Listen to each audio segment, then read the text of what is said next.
Pues bien, aquí estamos para ya finalizar, espero, con el que será el último vídeo de esta parte de comunicación y grupo del curso de monitores de tiempo libre de Spurna, que este año hacemos en esta modalidad online.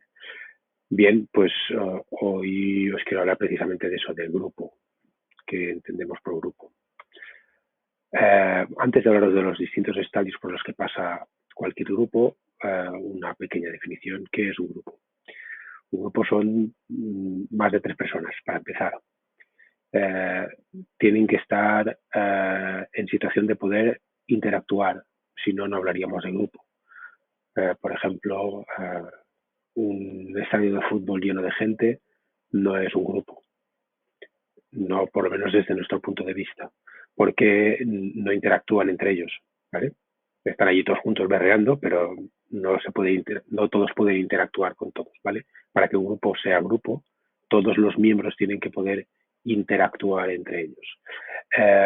Además, lo hacen para la consecución de un objetivo común. Si no hay objetivo común, tampoco podemos hablar de grupo, en el sentido que nosotros estamos diciéndolo. Y, por último, todo grupo tiene unas normas. En ocasiones no están escritas en ninguna parte, luego son implícitas, en otras ocasiones son normas establecidas, porque se han preocupado de ponerlas por escrito o de decirlas, hacerlas explícitas, ¿vale? Pues bien, sabiendo lo que es un grupo, lo más importante de un grupo y lo que más os va a servir a vosotros como futuros monitores y monitoras de tiempo libre es conocer los distintos estadios por los que pasa un grupo, porque vuestra función como monitores, como vimos en el vídeo anterior, es acompañar a ese grupo en esos estadios, ¿vale? Todos los grupos, cuando se constituyen como tales, por ejemplo, empieza una actividad de tiempo libre de un día para hacer una gincana en un pueblo porque son las fiestas del pueblo. Pues allí se van a constituir grupos. A lo mejor los niños se conocían previamente, a lo mejor no. En el momento en el que nacen esos grupos con el objetivo común de participar en esa gincana y van a interactuar entre ellos para conseguir ese objetivo, van a pasar por esas 4 etapas que os voy a explicar ahora, ¿vale? Todos los grupos pasan por esas 4 etapas. Y lo mismo pasa si es un grupo más permanente, yo que sé, el grupo de una clase que convive durante 15 años en el mismo colegio porque empiezan en infantil y acaban cuando acaba la secundaria. Esos también son un grupo, ¿vale? Bueno, la primera de los estadios es el miedo, la incertidumbre. Volvamos al ejemplo de la gincana en un pueblo porque celebran las fiestas. Llegan allí, hacemos grupos de 5 y llegan esos 5 chicos o chicas que no se 3 de ellos se conocen, 2 de ellos no, y se juntan en un grupo porque has hecho una dinámica o algo para hacer grupos, y lo primero que van a sentir es cierta incertidumbre, miedo. ¿A qué? Pues a ver si serán aceptados, si no, si el otro les caerá bien, si no, si ellos caerán bien. Todos, la ventaja es que los niños y los jóvenes con los que trabajamos muy rápidamente pierden ese miedo, ¿vale? Pero esa fase de miedo existe y siempre se produce. Claro, nuestro trabajo como monitores es llevarlos a la siguiente fase. La siguiente fase es la de conflicto. Paradójico, pero sí, tenemos que llevarles a la fase de conflicto, porque nos interesa que la superen cuanto antes también para llegar a la siguiente. ¿Por qué se produce justo después del miedo una fase de conflicto? Porque cuando perdemos el miedo, los seres humanos, en un grupo en el que estamos todos para alcanzar un objetivo común y poner nuestras habilidades al servicio de ese objetivo común, pues todos queremos que se haga la nuestra y todos aportamos. La situación, por tanto, y no todas las opciones son aceptadas, y entonces se genera el conflicto. Y cada uno tiene sus propias ideas. Y además, en ese momento, después de superar el miedo, no conocemos las cualidades de los otros tampoco conocen las nuestras, ni nuestros miedos, ni nuestras debilidades, no los conocemos todavía. Y entonces se produce esa situación de conflicto porque cada uno actúa a su manera. sin considerar cómo puedan estar sintiéndolo, viviéndolo los que tenemos alrededor. Entonces, ¿qué sucede? Que entran en conflicto intereses, formas de ver las cosas. Ese conflicto sirve precisamente para que todo eso se module, para que nos vayamos conociendo, nos demos cuenta de qué podemos aportar cada uno de nosotros y también reconozcamos en los otros lo que ellos nos pueden aportar como grupo, ¿vale? Y entonces se produce el siguiente estadio, el grupo evoluciona al siguiente estadio, que es el estadio de confianza, es el estadio ideal, en el cual el grupo se pone a trabajar con esas cualidades que cada uno tiene para la consecución del objetivo, ¿vale? Lo normal es manejarnos en este estadio e ir de vez en cuando a los conflictos y volver otra vez a la confianza y regresar a los conflictos. Cada vez que hay alguna cosa que altere el grupo, iremos al conflicto. Cuando superemos el conflicto, estaremos en un estadio de confianza más fructífero todavía, porque cada vez que resolvemos un conflicto crecemos y nos conocemos mejor y somos más capaces de aprovechar las cualidades de cada uno de los miembros del grupo.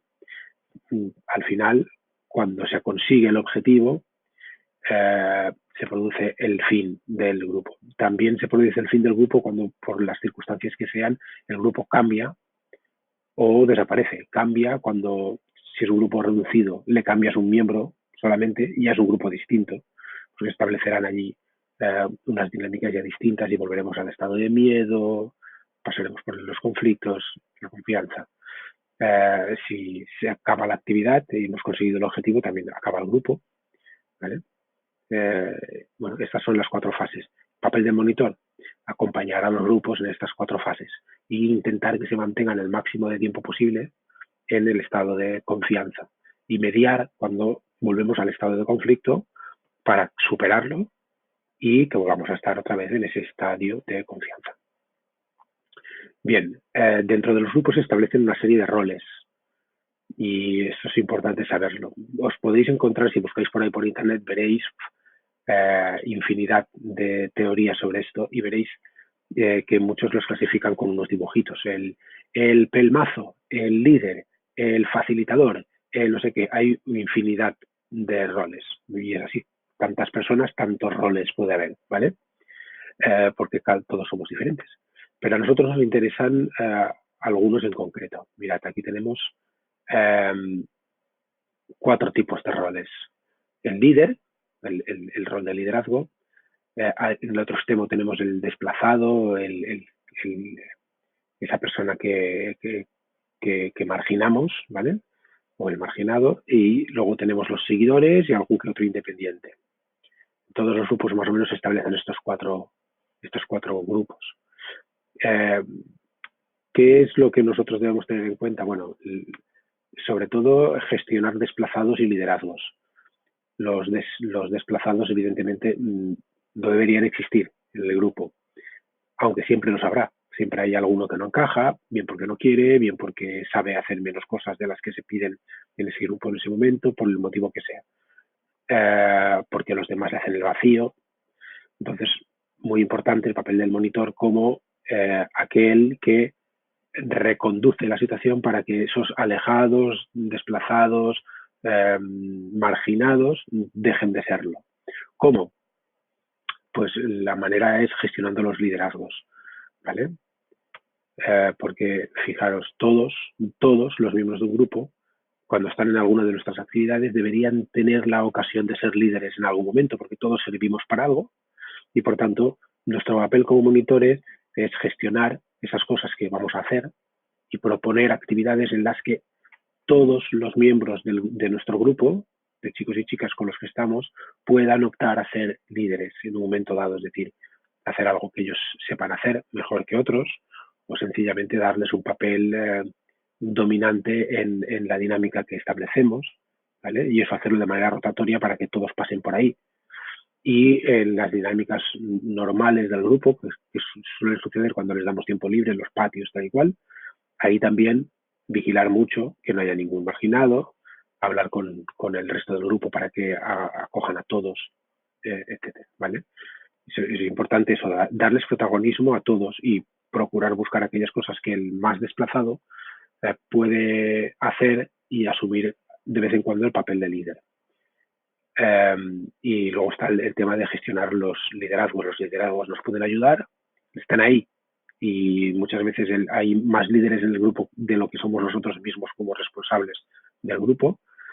Y además los liderazgos van cambiando porque, yo qué sé, les das patio y hay uno que sabe jugar muy bien al fútbol y se ponen a jugar al fútbol, pues ese será el líder en ese rato. Pero al cabo de un rato te pones a hacer una actividad de plástica y hay otro que dibuja súper bien y se convierte en el líder de esa actividad. Todo el mundo le hace caso y todo el mundo le sigue.